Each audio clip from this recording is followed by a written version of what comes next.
जाओ कैसे भी करके मेरी बेटी साधना को लेकर आओ। मैंने तुमसे पहले ही कहा था जी, पर तुम मेरी बात पर भरोसा नहीं कर रहे थे और आज देखो क्या हो गया। पता नहीं मेरी बेटी साधना के साथ उस श्रापित आत्मा ने क्या किया होगा। मैंने तुमसे पहले ही कहा था, यहां तक कि मेरी बेटी ने भी, और पता नहीं क्यों हमें कुछ दिनों से यहां अलग सा लग रहा है। पर तुमने हमारी बात नहीं मानी और देखो क्या हो गया। पूरा घर तहस नहस है। अगर हम किसी और को बताएंगे तो लोग हमारा मजाक उड़ाएंगे। पता नहीं उसने क्या किया होगा मेरी बेटी के साथ। उसके चक्कर में मेरी बेटी रात भर सो नहीं पाती थी। मुझे भी पहले दिनों से बहुत अलग सा फील हो रहा था। मैंने भी पहले अपनी बेटी साधना को इस बारे में यह कहकर टाल दिया कि वह मेरे साथ मजाक कर रही है। साधना अपनी बेटी सुमन के बारे में अपने पति सुधांशु से बोल रही थी। तभी घंटी की आवाज आती है। वह दोनों अचानक डर जाते हैं कि इस समय पर ऐसी स्थिति पहले भी हो चुकी है। पर सुमन को विश्वास था, काश मेरी बेटी आई है। पर उसका सुधांशु यह सोच रहा था कि वह आत्मा तो नहीं जो यह सब कर रही है। अभी 9 बज रहे हैं, फिर भी वह मान अपनी बेटी के लिए डरते हुए दरवाजा खोलती है। और जब वह दरवाजा खोलती है, सामने एक शख्स होता है जो अपना नाम शक्ति बताता है और उसके गोद में उसकी बेटी रहती है। सुमन पूछने लगती है। तभी शक्ति कहता है, ये बेहोश हुई है और कुछ नहीं। उसकी माँ अपनी बेटी के गालों में हाथ रखकर बोलती है, तू ठीक है ना? पर शक्ति कहता, पहले आप मुझे अंदर आने दीजिए और इसे पहले सोफा या बेड में इसे लेटाने दीजिए। हो सके तो इसे थोड़ा सोने दीजिए। डरी हुई है, अभी जगह ही मत, उसके बाद में आपको बताता हूँ। जब यह सब चीज हो जाता है, शक्ति अपने बारे में उन लोगों को बताता है। पहले तो उसकी माँ पूछती है, तुम साधना के दोस्त हो? शक्ति, आइस, मैं साधना का दोस्त नहीं हूं। मुझे तो आपकी लड़की रास्ते में मिली है और इसकी ये हालत देख करके तभी उसकी नजर घर की सारे हालत देख करके उसे थोड़ा अजीब सा महसूस हो रहा है, मानो जैसे इस घर में आप लोगों के सिवा कोई और भी है। जिस हिसाब से आपकी लड़की डरते हुए ये कह रही थी, मुझे बचा लो, वह मेरे पीछे पड़ी है, मेरे पीछे खड़ी है। यहां तक कि वह मुझे उस जगह बार बार हाथ दिखा रही थी जहां उसे लग रहा था कि कोई है, पर वह मुझे नहीं दिख रहा था। पर जब मैंने अपने मन की शक्ति से ध्यान लगाया, तब जाकर के मुझे वह आत्मा दिखाई दी। मैं भी सोच में पड़ गया। सबसे पहले तो मुझे लगा वह ऐसे ही कोई मामूली सी आत्मा है, पर जब मैंने आपकी बेटी के सर पर हाथ रखा, तब मुझे सारी की सारी बातें समझ में आ गईं। फिर भी थोड़ी बहुत मुझे बात समझ में नहीं आई। वह आप लोगों से क्या चाहता है? क्या कोई आपको प्रॉब्लम है? अगर है तो मुझे बता दीजिए। अब अपने मन में कोई बात छुपाई नहीं तो वह आत्मा आप लोगों का बहुत चीज बिगाड़ सकती है। साधना की मां बताना नहीं चाहती थी और शक्ति को कहती है कि तुम हमारे मामले में मत पड़ो, नहीं तो वह तुम्हें भी मार देगी, जैसे उसने 2 तांत्रिक को मारा है। शक्ति अपने बारे में पूरी बात बताता है और कहता है, वह आपका मेरा कुछ नहीं बिगाड़ सकती। मैं ऐसी आत्मा से लड़ने के लिए ही स्टडी करता हूं। और एक बात, इस घर में आने के बाद मुझे एक बात आज ही पता चली है। आप अपने फोटोग्राफ थोड़ा मुझे कुछ दिन पहले खींचा हुआ एल्बम, जब से यह दुपट्टा आपके हाथ में आया है तब का फोटो खींचे होंगे। आप लोग थोड़ा मोबाइल के जरिए मुझे दिखाइए, तब जाकर के मुझे पता चलेगा। साधना के पापा वह अपने मोबाइल से शक्ति को कुछ फोटो दिखाते हैं। उसमें से शक्ति एक फोटो को देखता है और कहता है, इस फोटो में आपको थोड़ा अलग सा लग रहा है, पर आप लोगों को नहीं दिखेगा। अभी मैं इसे ठीक कर देता हूँ। और उसने उस फोटो को टच करने के बाद इस फोटो को क्लियर हो जाता है। वह फोटो थोड़ा बदल जाता है। उस फोटो में ऐसा था कि साधना के माँ बाप दोनों मिलकर सेल्फी ले रहे थे और उस फोटो में दोनों का चेहरा मोबाइल की तरफ था। पर जब शक्ति ने मंत्र के जरिए उस फोटो को सही किया तो पता चला साधना की माँ का चेहरा सेल्फी की तरफ नहीं, उल्टा मिरर की तरफ पीछे रखा हुआ उस साइड था। पर यह कैसे हो सकता है? ये सब देखने के बाद दोनों डर जाते हैं। आप थोड़ा मुझे अपना मोबाइल दीजिए, फोटो मुझे और देखना है। और शक्ति खोजने लगता है। उसे एक फोटो दिखाई देता है और उस फोटो को देख करके वह और ज्यादा चौंक जाता है। वह दोनों को दिखाता है, ये जो सोफा जिस पर आपकी लड़की अभी सोई हुई है, इसी सोफा में आप दोनों, आपकी लड़की और 3 लोग, और मेरे ख्याल से वह इसकी सहेली है, सब लोग मिलकर के फोटो खींचा रहे थे। पर आपको इस फोटो में थोड़ा सा अजीब नहीं लग रहा है? शक्ति ने फिर से वही मंत्र का जाप किया और जब फोटो चेक किया तो देखा कि साधना की एक दोस्त जो कोने में बैठी हुई थी, वह जिस हिसाब से अपने पैर एक उठाकर बैठे थे, पैर के किनारे में एक टेक लगाने वाला था कि सोफा के साइड में टेक लगाने वाला होता है, उसी पर साइड में एक जगह में उसे किसी का चेहरा दिखाई देता है, जो कि वह चेहरा मानो जैसे फोटो जो खींच रहा है उसी के तरफ ध्यान दे रहा है। ये सब देखने के बाद वह दोनों और ज्यादा डर जाते हैं। जब वह दोनों सोच में पड़ जाते, अचानक से उसकी बेटी को होश आने लगती है और वह अचानक से उठ जाती है और रोने लगती है। उसकी माँ उसे गले लगा लेती है और कहती है, तुम्हें कुछ नहीं हुआ है, इस शख्स ने तुम्हें बचाया है। शक्ति अपने बारे में उस लड़की को बताता है। साधना शक्ति को थैंक्स कहती है, पर शक्ति वहां पर ही नहीं रुकता। वो बोलता है, अभी एक तस्वीर और है, क्योंकि ज्यादातर कोई भी आत्मा ये साया और भी तस्वीर होगी। तभी शक्ति को एक और तस्वीर मिलती है और वह तस्वीर में वह देखता है जब घर के मेंबर पिकनिक मनाने के लिए पास के पार्क पर जाते हैं। वहां पर तीनों मिलकर एक सामने खड़े एक लड़के से फोटो खिंचवाते हैं, पर इस तस्वीर में थोड़ा अलग सा है। तीनों को दिखने में एकदम सिंपल सा लगता है, पर शक्ति फिर से वही अपने मंत्र का उच्चारण तस्वीर को ठीक करता है। वह तस्वीर को दिखने के बाद सब लोग शॉक हो जाते हैं, क्योंकि साधना के कंधे पर जिसने हाथ रखा है वह ना ही उसकी माँ ने रखा है, ना ही उसके पापा ने रखा है, क्योंकि उसके पापा जो है वह साइड में खड़े हैं। एक हाथ अपनी पत्नी के कंधे पर रखकर दूसरा हाथ में कुछ सामान रखे हुए हैं। साधना की माँ दोनों हाथों पर फल की टोकरी पकड़ी है। तो इसमें यह किसका हाथ है जो साधना के कंधे में है? ये देखने के बाद वह सब और ज्यादा डर जाते हैं। साधना शक्ति से पूछती, तुम्हें यह सब कैसे पता? तब शक्ति की माँ सारी बातें खुलकर बताती हैं और कहती हैं, यही है जो हमारी मदद कर सकता है। शक्ति, मैं तो कोई और काम से एक जगह जा रहा था, क्योंकि मेरी एक मीटिंग थी जो हम लोग दूसरे को एजुकेशन के माध्यम से। आज के समय में एक समय तांत्रिक का समय हुआ करता था, पर अब एजुकेशन के जरिए हम लोग सबका बात पता लगाते हैं। पुराने समय में मल्टीपल डिसऑर्डर, शरीर में आत्मा आई ऐसे कहते बोलते हैं। आज के समय में लोग इसे मल्टीपल डिसऑर्डर कहते हैं। उसी प्रकार मैं भी ऐसे ही कुछ लोगों से मिलने गया था और रास्ते में आपसे भेंट हो गई।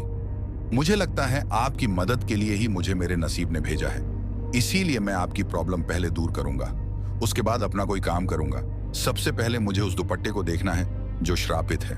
ये सुनने के बाद तीनों चौंक जाते कि आखिर इससे इस दुपट्टे के बारे में कैसे पता। साधना कहती, आपको कैसे पता कि मामला दुपट्टे का है? तभी शक्ति, जिस समय तुम डरते हुए मेरे पास आई, उसी समय मुझे वह दुपट्टा भी उस आत्मा के साथ दिखाई दिया जो उसने पहना हुआ था। तभी मैं समझ गया, यह सारा सिलसिला इस दुपट्टे के कारण ही स्टार्ट हुआ है। यह दुपट्टा ही हमें हमारे सवालों का ही जवाब बताएगा। साधना की मां शक्ति को पूरी बातें बताती हैं और कहती, उस दुपट्टे को हमने ऊपर वाले साधना के कमरे में अलमारी के अंदर रखा है। जैसे साधना की यह बताती है, साधना के रूम से बहुत तेज तेज आवाज में आने लगती है, मानो जैसे कोई दरवाजा पटक रहा है, पर उसकी आवाजें थोड़ी अलग तरह की हैं। शक्ति समझ जाता है वह जो भी है अभी साधना के अलमारी में ही दुपट्टे के जरिए अंदर है और वह हमें यह दिखाना चाहता है कि मैं क्या कर सकती हूं। शक्ति के ऐसा बोलने के बाद सभी लोग साधना के कमरे में जाते। अलमारी के पास जाने पर अलमारी जोर जोर से अंदर से मानो बाहर कोई निकलने वाला है वैसे आवाज करती है, जैसे दरवाजा जल्दी टूट जाएगा। शक्ति कहता, मुझे ऐसी आवाजें डरा नहीं सकती, और वह अलमारी खोलने ही जाता है।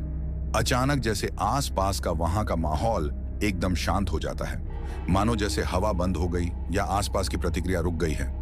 जैसे कि समय 1 सेकंड के लिए रुक गया है और कोई भी प्रतिक्रिया नहीं हो रही है। फिर शक्ति जाकर के अलमारी को खोलता है, देखता है कि अलमारी एकदम खाली है। उसी समय शक्ति सोच में पड़ जाता है और सुधांशु जी बोलते हैं, इसमें तो कुछ नहीं है, इसमें तो मेरी बेटी के कपड़े थे और अभी पूरी अलमारी खाली, सब चीज कहाँ गई?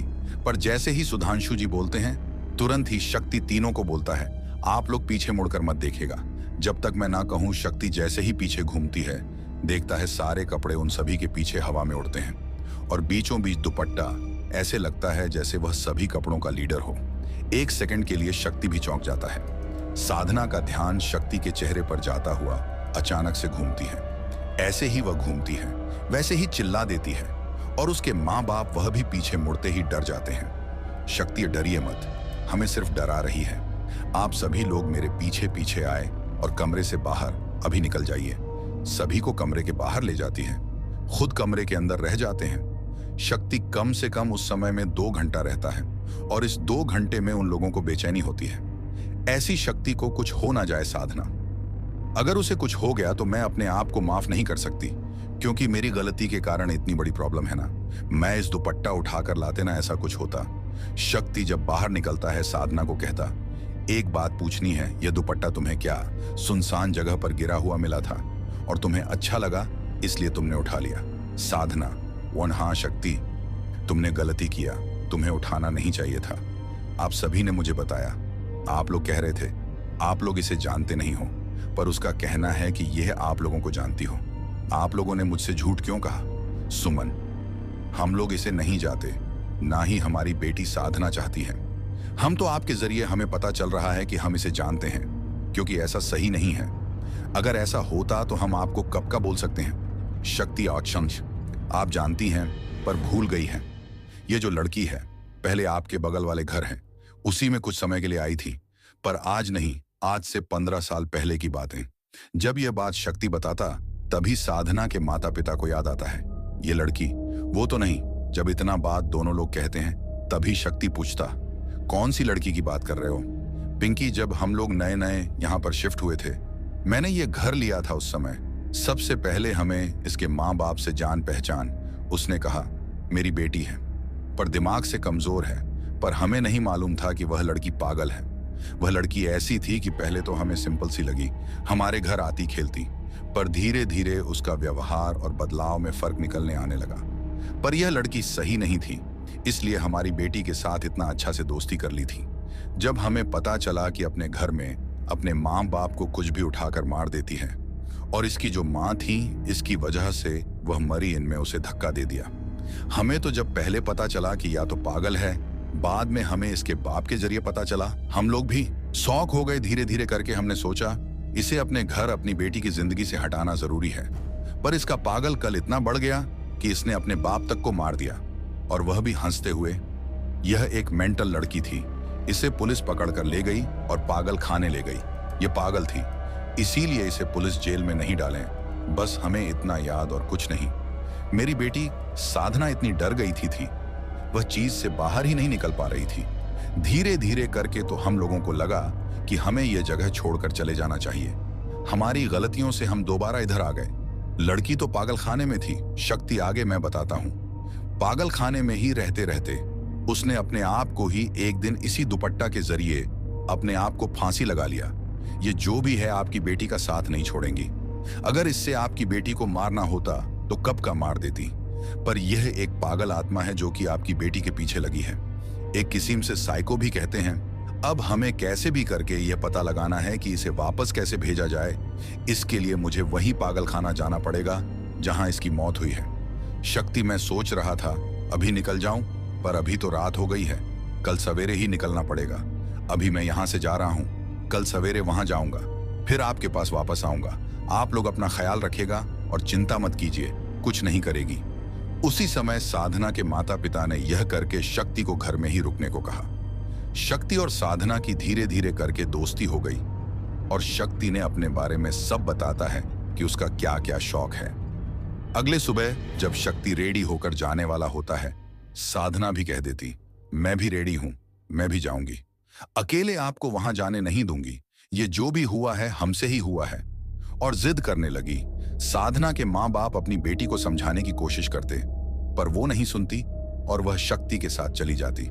पुलिस स्टेशन के जरिए आज से 15 साल पहले की घटना को लेकर के पता लगता है तो मालूम चलता है यहां से 40 किलोमीटर दूर एक पागल खाना है, वहीं पर सबको लेकर जाते हैं। शक्ति जल्दी से ही वह पागल खाने की तरफ पहुंच जाता है और वहां जाकर इंफॉर्मेशन कलेक्ट करता है। क्या हुआ और भी बहुत सब इंफॉर्मेशन कलेक्ट करने के बाद वह साधना के साथ साधना के वापस घर को लेकर जाता है और देखता है कि घर में पूरा सामान बिखरा हुआ है, पर दोनों का अता पता नहीं था।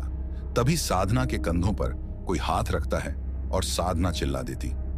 जब पीछे मुड़कर देखती है तो उसके माँ बाप होते हैं। साधना अपनी माँ बाप से कहती हैं, यहाँ क्या हुआ? तभी उनके माँ बाप कहते हैं, तुम लोग जब यहाँ से गई उसके थोड़ी देर बाद यहाँ पर सारे सामाने एक दूसरे से टकराने लगे, इधर उधर गिरने लगे। तब हम समझ गए वही लड़की का काम है। उसी समय शक्ति व लड़की गुस्सा है कि साधना उसे छोड़कर चली गई और यही कारण है कि यह मेंटल है। अभी भी लड़की यहीं पर है, आप चिंता मत करिए, हमें पता चल गया है। कारण क्या है इसके लिए? सबसे पहले इस लड़की के घर जाना पड़ेगा। कौन सा घर है, थोड़ा मुझे दिखाना, मैं वहां अकेले जाऊंगा। उधर तुम्हारा काम नहीं है, अभी तुम यहीं पर रहो। ऐसे बोलकर शक्ति साधना के साथ चल जाता है। अकेले ही पिंकी के घर में जाता है।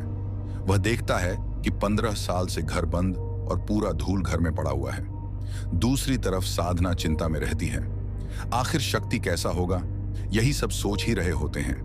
तब तक उसके माँ बाप भी साधना के पास आ जाते हैं। शक्ति तो अंदर गया होता है, पर साधना को एक बात उसके माता पिता बताते हैं, जिसे सुनकर साधना शॉक में हो जाती है। शक्ति जैसे ही पिंकी के घर से बाहर निकलता है, वह देखता है साधना वहां पर नहीं थी, और वह आसपास में देखता है और सोचता है काश साधना घर चली गई होगी, पर वहां पर भी कोई नहीं था। शक्ति सोच में पड़ जाता है, साधना गई तो कहां गई, और ना ही उसके माता पिता। दूसरी तरफ शक्ति चिल्ला करके पिंकी का नाम लेता है और कहता है, क्या तुमने उन सबको गायब कर दिया? अभी इतना जरूरी क्या था? अभी तो खेल में मजा आ रहा था। तुम्हें भी अपनी दोस्त मिल गई थी, सहेली मिल गई थी तुम्हें। इतना जल्दी क्या जरूरत थी उन लोगों को? हम लोगों ने तो ये विश्वास को दिलाई दिया। हम लोग तो अपने हिसाब से चला ही रहे थे। उसी समय पिंकी, मैंने तो ऐसा कुछ भी नहीं किया, या तो ये लोग आई नहीं। तभी पीछे से तालियों की आवाज आती है और शक्ति देखता है साधना तो और उसके परिवार वालों यहीं पर आ रहे उन लोगों को बेवकूफ बनाने के लिए। शक्ति, यार्ड मैं इस चुड़ैल से बात कर रहा था, पता लगा रहा था, तुमने बताया नहीं कहां चली गई। तभी साधना शक्ति के पास आती और कहती, बेवकूफ आना बंद करो पिंकी और शक्ति दोनों मिले हुए हैं, और तुम एक पागल प्रोफेसर हो जो कि उस आत्मा की बातों पर चलते हो। तुमने क्या सोचा हमें तुम्हारे बारे में पता नहीं चलेगा? पता तो मेरे मम्मी पापा को पहले ही पता चल गया था। अब तुम सोचते हो कैसे पता चला?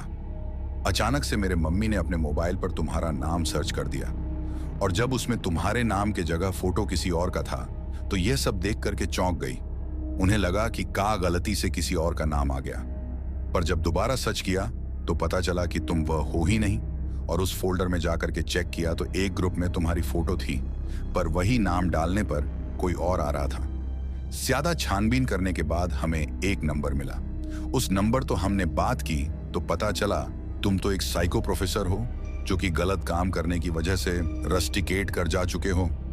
और ज्यादा जानकारी के लिए मेरी माँ मेरे पापा ने यह प्लान बनाया, जिससे सारी बातों का पता चल गया। हमें तो लग रहा था कि आप हमारी मदद के लिए आए। आप तो अपनी मदद के लिए आए, और पिंकी ये तुम्हारी मदद करने के लिए नहीं आया है, या अपनी मदद करने के लिए आया। तुम्हें अपने वश में करके ये तुमसे हर जगह काम करवाना चाहता था, और अपने को अच्छा दिखा करके सबसे पैसे अड़ना चाहता है। इसीलिए तुम्हें बेवकूफ बनाया। अगर तुम्हें हमारी बातों पर भरोसा नहीं है, इसके बाद तुम्हारी मर्जी, ये बोलने के बाद शक्ति भी अपनी सफाई देने लगता है और कहता, ये तुम्हें बेवकूफ बना रही है, जैसे पहले बनाई थी। इसके माँ बाप नहीं चाहते इस पुण्य। साधना तुम्हारी दोस्त बने, इसलिए ऐसा गेम खेल रही है।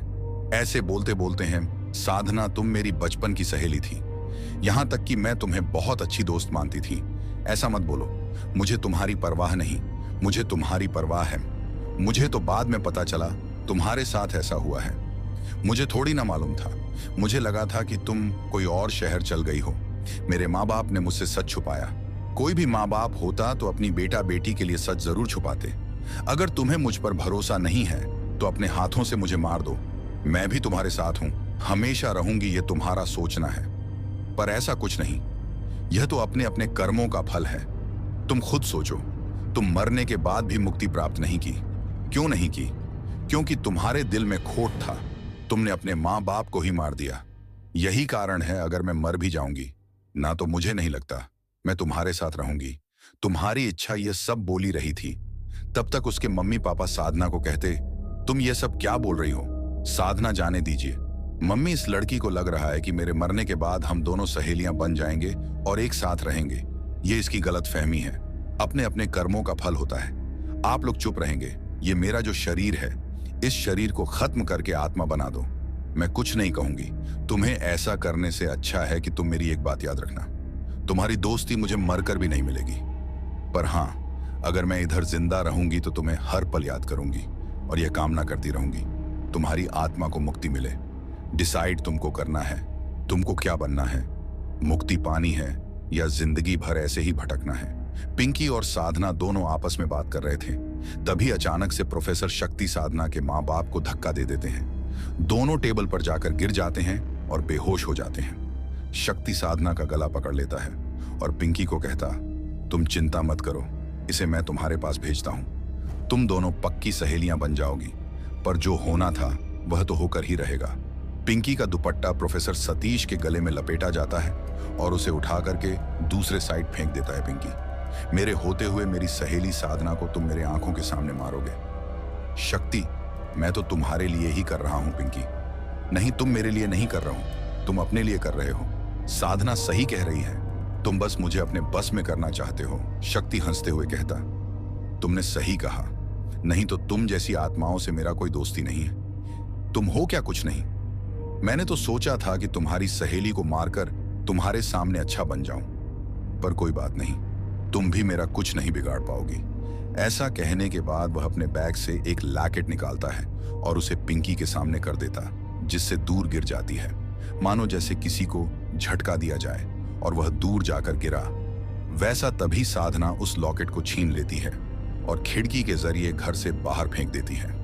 पिंकी इसी दुपट्टा के जरिए उसका गला फांसी के फंदे की तरह बनाकर लटका देती है, जिससे कि शक्ति वहीं पर मर जाता है और उसका शरीर हवा में झूलने लगता है और फिर वह जमीन में गिर जाता है। पिंकी साधना से माफी मांगती है और कहती, मैं मानती हूं, मैंने तुम्हें बहुत चाहा है। तुम्हारी दोस्ती के लिए बचपन से तुम ही हो जो मुझे समझती थी, पर मेरे माँ बाप मुझसे हर समय अलग तरह का व्यवहार करते थे, पर मैंने भी सही नहीं किया।